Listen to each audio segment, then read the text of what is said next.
ایک حکیم جنگل میں گھوم پھر رہا تھا۔ سرسبز و شاداب جگہ میں اس نے ایک مور کو دیکھا۔ مور اپنے خوبصورت پروں کو اکھیڑ رہا تھا۔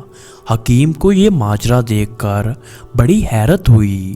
وہ مور کے قریب گیا اور کہنے لگا، ہے مور، تجھے کیا ہوا ہے کہ اتنے حسین اور خوبصورت پروں کو اس بے دردی سے اکھیڑ رہا ہے؟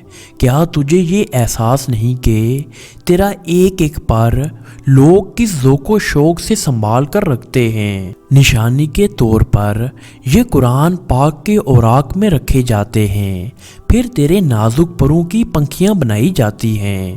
ارے حیوان، تیرا خالق کون ہے؟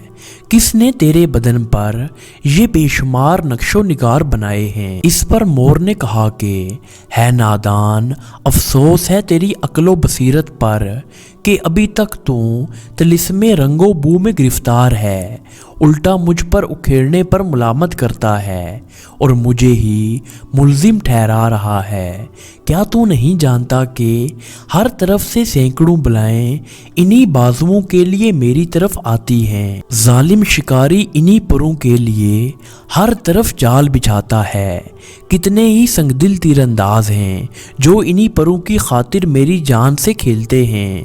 ایسی ناگہانی آفتوں، ایسی بلاؤں اور ایسی المناک موت سے اپنے آپ کو بچائے رکھنے کی مجھ میں طاقت نہیں ہے، اس لیے یہی راستہ نظر آیا کہ ان پروں کو اکھیڑ دوں اور اپنی صورت کو مکروہ بنا لوں تاکہ پہاڑوں اور میدانوں میں بے فکر ہو جاؤں۔